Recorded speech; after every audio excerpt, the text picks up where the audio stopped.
Beck program. Good news. Good news. Come here, Aaron. Come here. Good news. This is the last show Aaron's doing with me. No, that's actually the really sad news. The IEA is releasing emergency oil. That is the good news. You're having problems at the gas pump? Don't worry. The whole world is riding to your rescue. They're getting involved. They're going to put 60 million barrels of oil right there. Of course, you're responsible. The United States is 60 million barrels. That's for the whole world. We're responsible for half of that.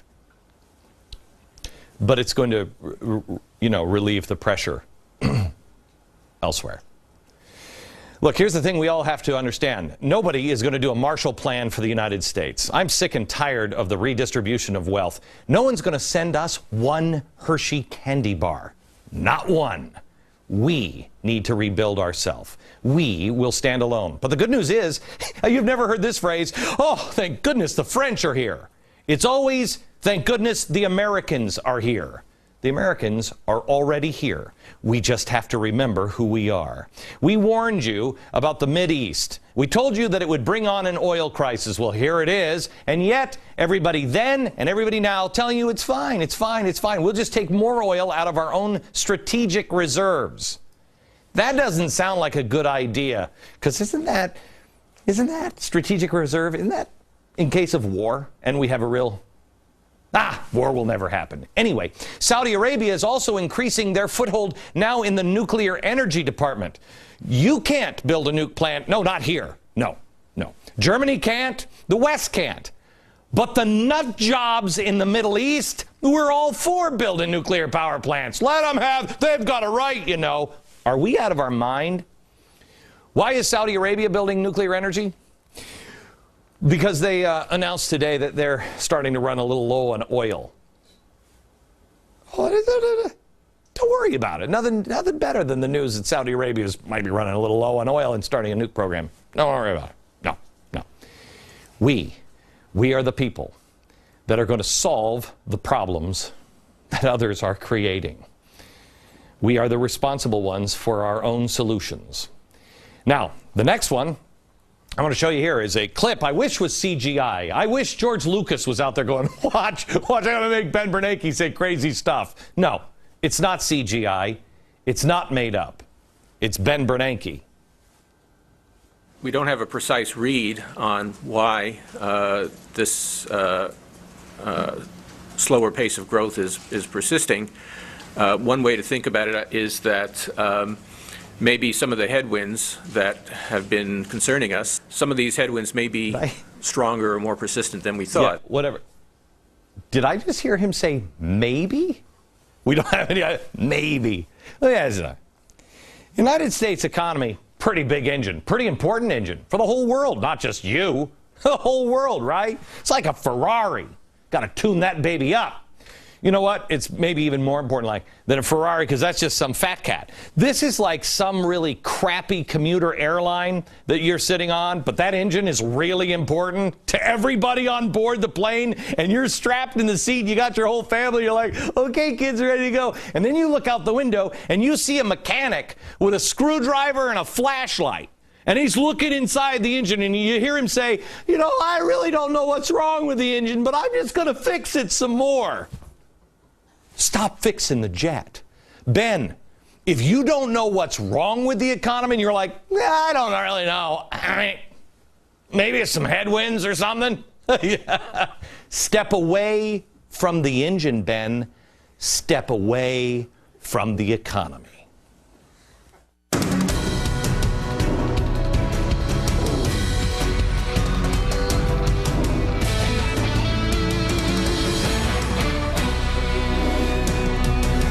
Well, hello, America. Glad you're here. The wee little Aaron is going on vacation, and tomorrow we have a show, got a studio audience. It's going to be great, but nope, she's on vacation. And then next week I have 4 more shows left. She's on vacation. Don't let the door hit you in the back end on the way out, Aaron. Spring is. I'm going to miss you, Aaron. Spring is over, but not the Arab Spring. It is going fresher and stronger than ever. It's very exciting. In fact, it's catching on in Pakistan. A Pakistani army officer, about the equivalent of a one-star general, that guy, has just been detained because of his ties to Hizb ut-Tahrir. Hizb ut-Tahrir. Who doesn't love these cats? They're great. They're an extremist group that even the Muslim Brotherhood says, whoa, okay, these guys are... Hundreds of thousands of members in the Middle East of Hizb ut-Tahrir. Now, where have we heard that name before? You know, besides on this program, back when we were talking about it when they were setting the Middle East on fire. They just happen to want the destruction of the West and Israel, the United States, establish a caliphate. You know. They're the ones that we told you about. They have this annual Khalifa conference, which is my favorite of all of the Alifa conferences in the world. The Khalifa conference, which, I don't know, is Dutch or Hollandaise for caliphate, I think. I'm not really sure. They're coming up and they're calling for uprisings in the Muslim world. According to their site, quote, in the Muslim world, we work at all levels of society to bring the Muslims back to a living under Islamic way of life, under the shade of the Khalifa, caliphate. Oh, who doesn't want that? Beheadings for everybody. Last night, I showed you on this program a video that is being used to promote their upcoming global event. Look out, kids, here it comes.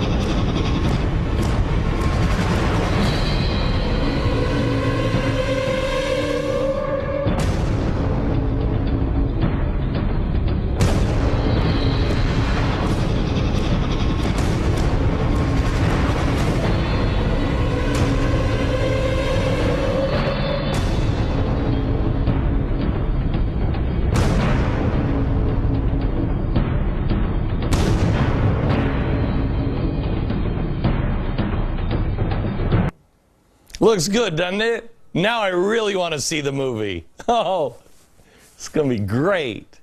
A call to the entire world, 44 countries. And did you notice colonialism? It showed England, United States, and Israel. Hey, wait a minute. Colonialism?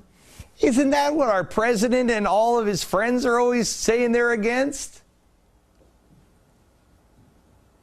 Nah, pay no attention to that.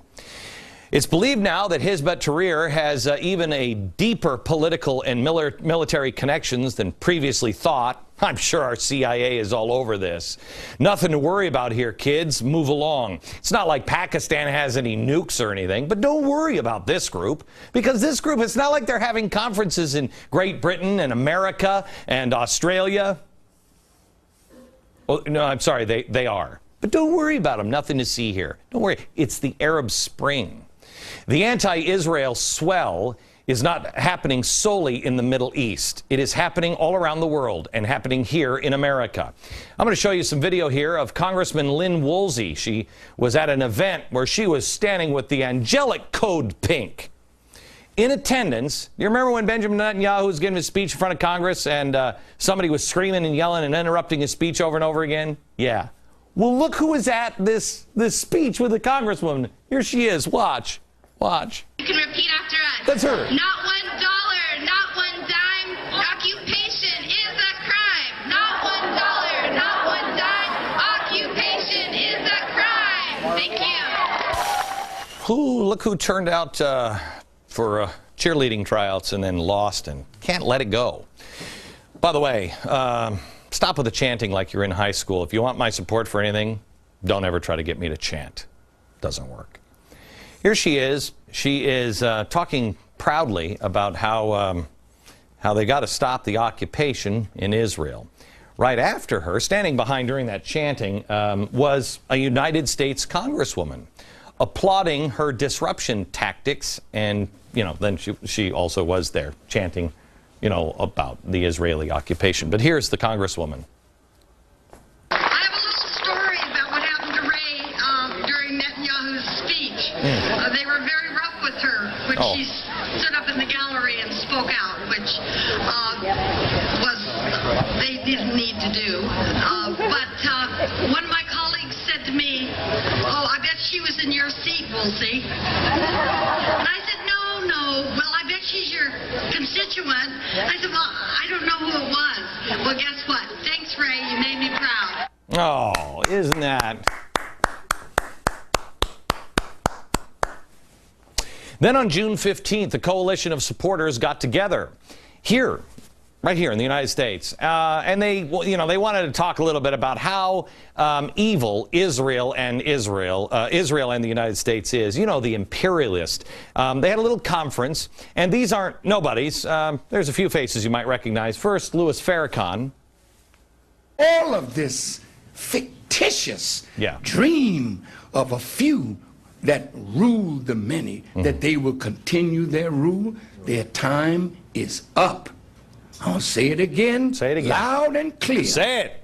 Your time to rule is up, and your rule will end in war, and America's power will be broken in war. Let me tell you something. Just between you and me, I think he means it. I think he means it. And I think he knows why he means it. He means it because he's connected with wait a minute. Radicals, Islamists, communists, and socialists. Yeah, that's a crazy chalkboard there. Now, at the same conference, here comes Congresswoman Cynthia McKinney. She's wandering pretty darn close to crossing the treason line lately. She went to Libya to talk about how great Libya is and how bad the evil America is. She's talking about bringing Libyan direct democracy, who doesn't want that, right here to the United States on Libyan TV. Watch. On a previous visit to Libya, وفي زيارتي السابقة I was able to learn about the Green Book and the form of direct democracy. When I went back to the United States, I spoke with Senator Mike Gravel because he too في 2008 is pushing a form of direct democracy for the United States. My daughter, Cheyenne, has that princess dress-up costume. It is so cool. Anyway, she also called in by phone to participate in this conference with Louis Farrakhan. Here she is. I would just like to say that the international... Anyway, it was a high-tech conference. It really was. Then, sitting behind that cat is another guy. You see the bald head? His name is Brian Becker. Here he is being introduced. He's from International Answer. Watch. I'd like to recognize Brian Becker from the Answer Coalition. Yes. Brian has organized a tour for Cynthia to speak in about 5 cities across America. So this is Brian Becker. There it is. There it is. Okay, now, in case you don't remember him, here's one of Brian Becker's greatest hits. Watch. We are not pacifists. And in fact, we recognize that violence sometimes not only is necessary, but necessary for the liberation of human beings. And it's a good thing that we're the oppressors. He's going to liberate with violence. Got it? It's almost like this. Radicals, Islamists, communists, socialists work together against Israel, work together against capitalism, and to overturn stability. That's it. It's really not that hard, America. It ain't that hard. I mean, we could gather some more facts, but I've only got about 5 more shows left, and I think we pretty much have covered this, don't you? Now what? You're not going to get the truth from the media. You know why? The next Gaza flotilla is having the media ride right along with them. Now, you're never going to guess. Fox News? No, they're not going. No, they're not going. The New York Times is going to be aboard the Gaza flotilla, along with CNN and CBS. So it's going to be completely fair and balanced. No, it is. It's going to be great. They're going to be right there to capture how evil the Israelis really are. Balanced reporting. Same kind of reporting that said Iran only needed nuclear power for energy in the Middle East. Oh, and in totally unrelated news, well, not so much news. They're not really reporting it anywhere. I mean, that much. You might find it deep in your paper. Ahmadinejad has come out and said he doesn't have a problem producing nukes. Oh. And in the face of this, you have to stand up. You have to stand up and speak up. Stand up. You have to stand up and speak up. Speak out. Let me tell you something. They are very well coordinated and they are very well funded. And they pretty much own the media. Pretty much. God help you if you want to stand up. But now is the time that you link arms. You can see the machine you're up against. Have no fear. You try to stand up and support Israel, and suddenly you're with the occupiers. You're with the war criminals. What did the Washington Post call me? Oh, yeah, that's right. On Friday, they called me a creature. Wow. I've seen some other people, in the mid-1930s use that kind of language to dehumanize people. It always ends well. Right now, America needs people who are willing to stand up and lead, no matter what the blowback may be. We have only 5 shows after this, and I am picking very carefully what I do on these 5 shows. I want to introduce you to a man tonight that I think will make a difference. He already has made a difference. You may not know much about him. You may not like his style. You may not like his policies. In the end, I hope you at least walk away with the feeling that I have about him. He is an honest man. I don't pick or choose or back any presidential nominees. However, I do think that some of them need to be exposed. Herman Cain we exposed a couple of weeks ago. I thought he was worth your time listening to. I think this man is as well. Not many politicians have spine. This man does. He's proved as much to me. A few years ago, facing a tough election, he was ahead of the curve on the threat of radical Islam. We have talked about it between us for years. Radical Islam growing in Iran, the Middle East, and the increasing pressure being put on Israel. He knew it wasn't popular in the polls when he was running. The last thing he wanted to talk about was the Middle East. He told me at the time when I said, you should back off of this because this isn't helping your reelection.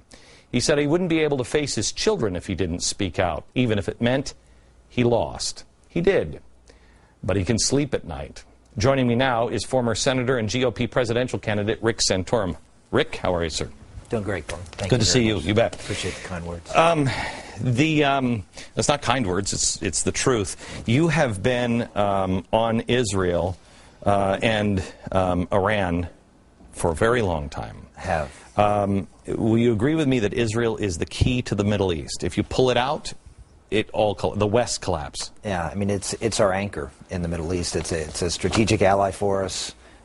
It's also essential for the Jewish people. I mean we can't ignore the history of the Jewish people and understand the significance to the world of having a Jewish homeland. So it is just a strategic ally for us. It is, as you mentioned, the stopper in the Middle East, but it's also a very important humanitarian place also. I'm going over to Poland in a couple of weeks on something that's a venture that I'm doing, and I'm not going to do a special on Auschwitz per se. I'm visiting Auschwitz, but I'm talking about the town, which is just a few miles outside of the gate.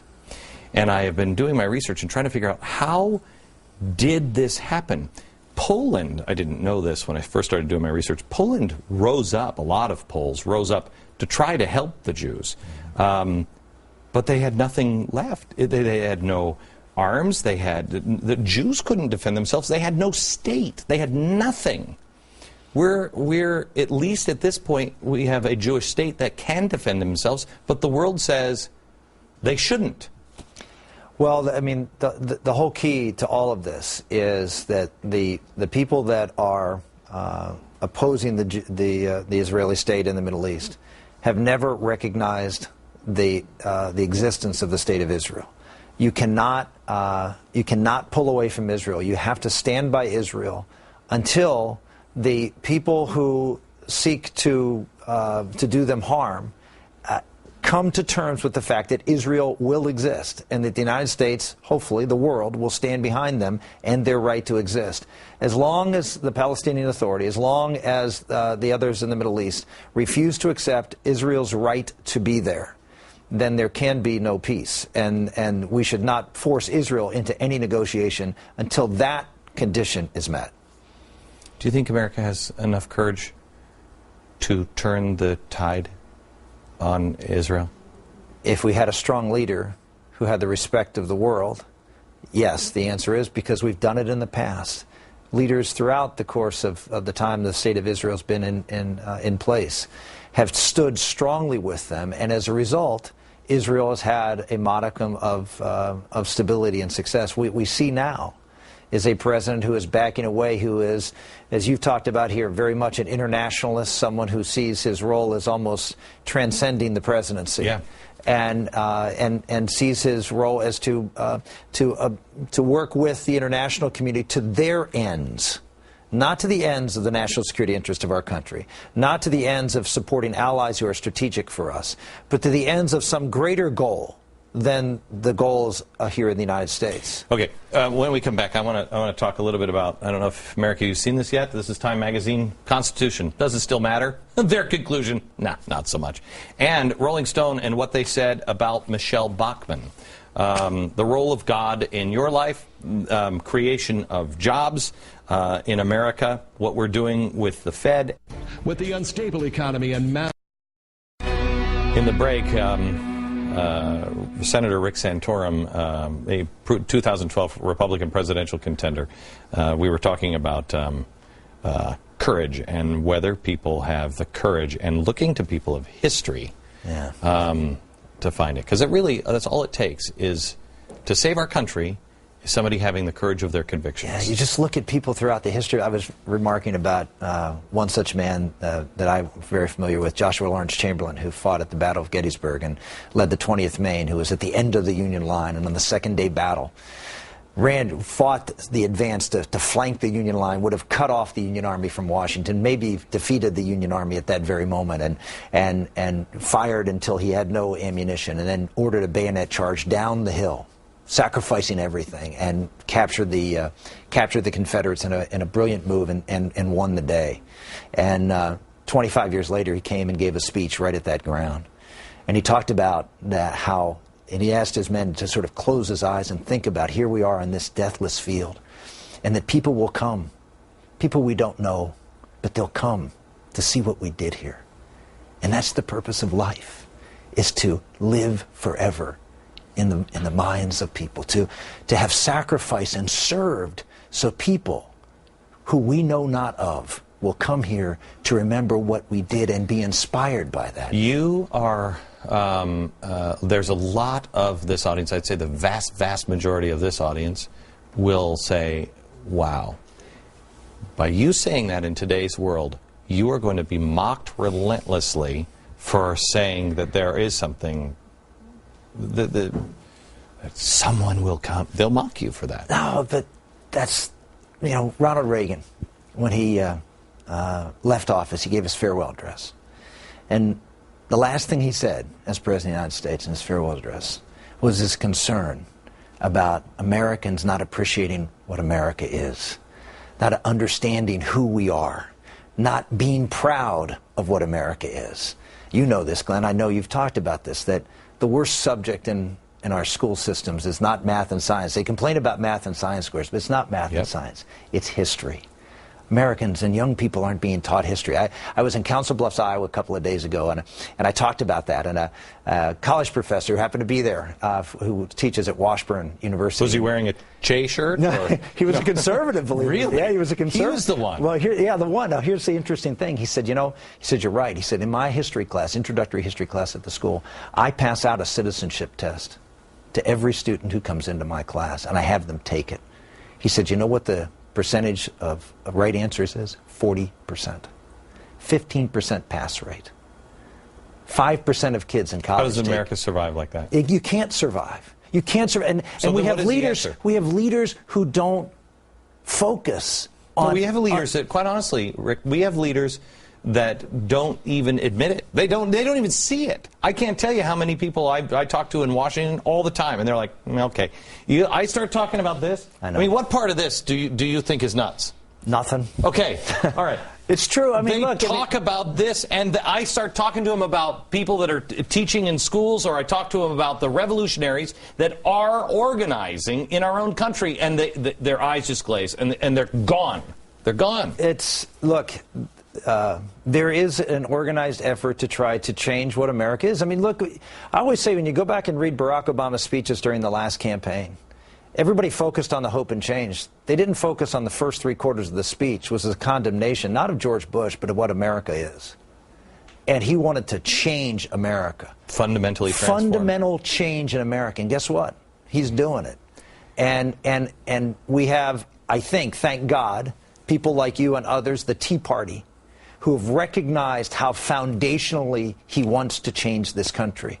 It's not surprising to see Time magazine talk about the Constitution, say how insignificant. I'm surprised they didn't throw the Declaration in for good measure. Okay, well, they dismissed that. Can I tell you something? It's not a surprise that Time is running this, seeing that Barack Obama and George Soros' good buddy Fareed Zakaria this last weekend did a piece on how outdated the Constitution is, and we should be more like Iceland, which is just, ready, rewriting a new Constitution through Facebook. No. Why not? You're making that up. You're making that up. I swear to you. Oh, I swear to you. So now it's a coordinated effort, and here we have in, or it appears to be happenstance. Here we have in this article, I actually have it highlighted here. We have in this article a few things that I have to read to you. One of the last paragraphs in it. We can pat ourselves on the back of the last 223 years, but we cannot let the Constitution become an obstacle to the U.S.'s moving into the future. It sounds like the Supreme Court. I mean, it really does. It sounds like what we've been seeing from our courts, which see the Constitution as this outdated document, and that we have to have this living, breathing Constitution. We have to have something that we can pull from international law, or something we can pull from our hearts that we know to be true. What is the meaning of the Constitution? I always say the Constitution is the owner's manual of America. That it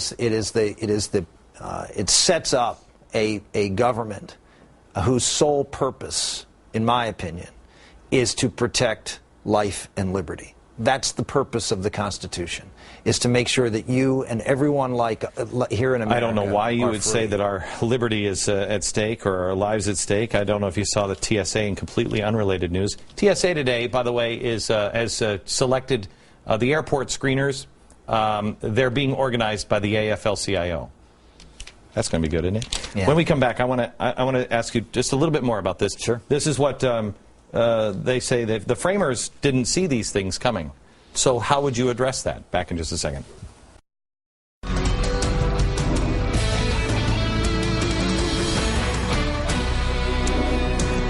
We are with Rick Santorum. He's a 2012 Republican presidential contender. And I want to get back to the Constitution because Time magazine asked, is it even relevant anymore? To Congress? No. No, it's not. To Washington? No. No. To America? Yes. I want to talk to you, get back to the Constitution, but I want to just do a couple of things here, kind of short answers here. You did this to me about 6 years ago. I just want you to know, on your radio show. I came on your radio show, and you said, now, I said, I'm going to ask you 30 questions, and I want yes or no answers. I said, I can't expand it. I said, no, I want yes or no. You mealy-mouthed politicians, you were just laying the lumber to me. That's right. And you went through it. One question, I gave a slight caveat, but I gave answers to all 30, and then you finished. I finished the answer, and there was this dramatic, it seemed like a minute pause. And then you finally said, I want to kiss you in the mouth. That's what you said. I think I may have said on the mouth, not in the mouth. No, I think you said in. I felt invaded. I just want you to know that. So I remind you. Well, I mean, I am excited by politicians who will actually say what they're thinking and answer a yes or no question. Cantor and Kyle walked today from the Biden budget talks. Good. Serious talks or not? Well, if Joe Biden's leading them, they're not serious talks. Okay. Should we raise the debt ceiling or not?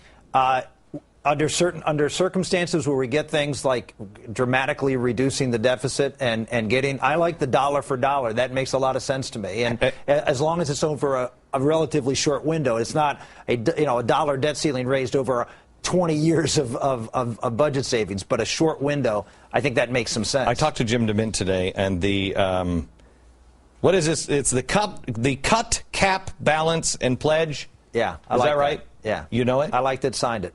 You signed it? Yeah. How about that? I could kiss you in the mouth. It's better. See?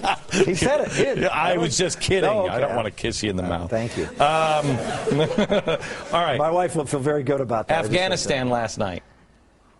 We have a president who had the obligation, in my opinion, to stand up before the American people and say, why are we doing this? What is our objective? How are we going to succeed in this? This is important to our country. Why is it important? What do we want to accomplish? And all he talked about is the politics of bringing people home. Do you believe that he sees any reason for being over there? I think the only reason he believes that he has to be there is because he made a commitment during the campaign that this was the serious war, so now he has to sort of follow through. He went after he went against what the generals said to do.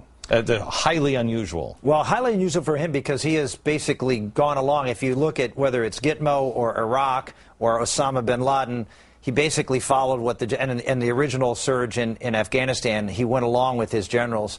But now it's the second half of his presidential term and his first term, and now we're focused on politics. This is a president. Look, I haven't been around that long. I don't know of a president who has started campaigning as early as he has started campaigning, and from the Ryan budget on, this is all purely political ever since the last election, and we're seeing the consequences. What are we doing in Libya? Well, I don't know. That's a great question. That's another opportunity for the president to step forward to tell the American people. I know there's a lot of debate about whether he should go to Congress and what Congress should do.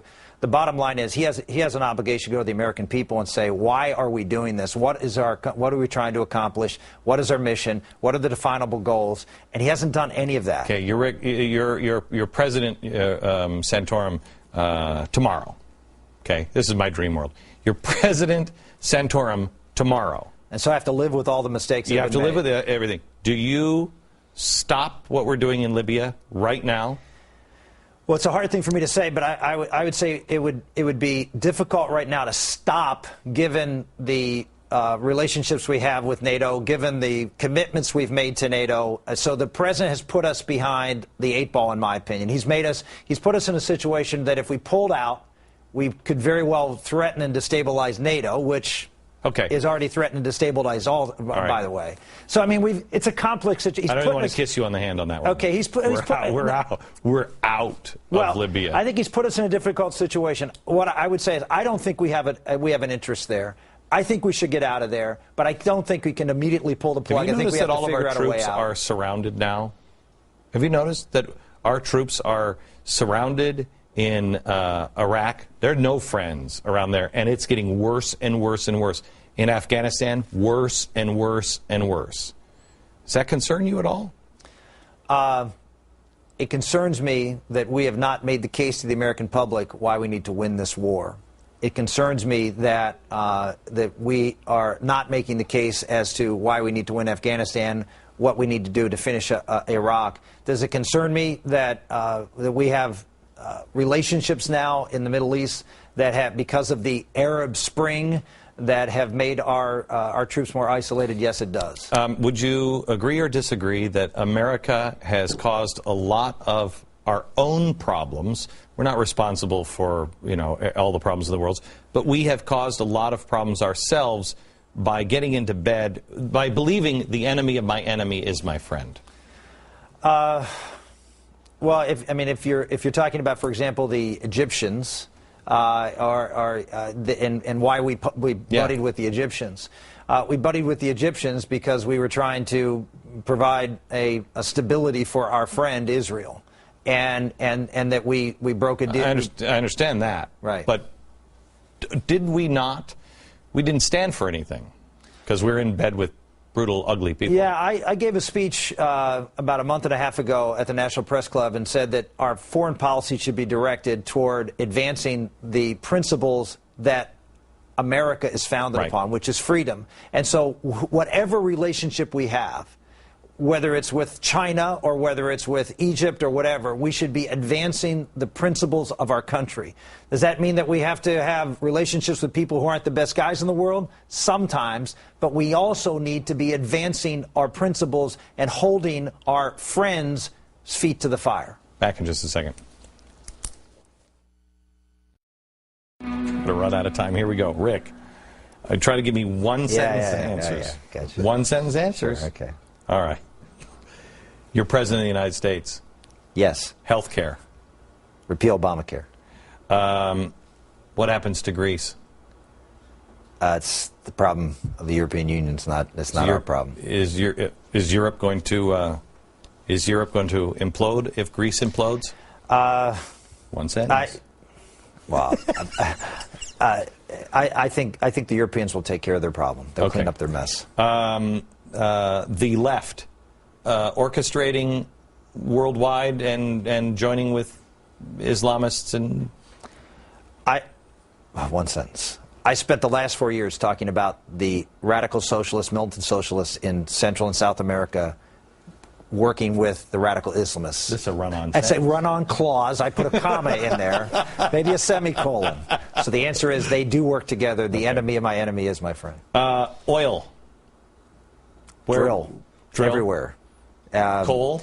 Absolutely. Natural gas. We have huge stores. 263 years of oil at current rate. Almost 200 years of gas. And almost 300 years of coal. What about global warming? There is no such thing as global warming. It is, in my opinion, you have hundreds of factors that cause the Earth to warm and cool, and a trace gas of which human participation in this trace gas This could seal the deal for me. This could seal the deal for me. It's whatever. Yeah. I got enough. Okay, I got enough. My claws ran out. Try this. The Fed. Be careful. You had me at hello. Be careful. Thank you. The Fed. Well, we have to have the Federal Reserve has to be focused on one thing, and that is inflation, period, and keeping our money sound. You lost me. You lost me. Here's the answer. The Fed, here. The Fed should have one goal. That's boxing up their crap and getting out. Okay. Okay. Well, that was close. I was close to that. You were close. I was close to that. Bailouts. Against TARP, GM, everything. What would you do with GM? GM should have gone, I said at the time, should have structured bankruptcy. What would you do now? Get our money back and have them go out there and do it on their own. Look, have you driven the Volt? I have not. Yeah, well, you don't know. I have not. You haven't driven a Volt lately. Well, you haven't driven a Volt. Yeah. Can government create jobs? No, in fact, there's a report out just recently that for every government job created, we lose 2 jobs in the private sector. It's almost like Spain with what they... Almost like Spain. Like green jobs.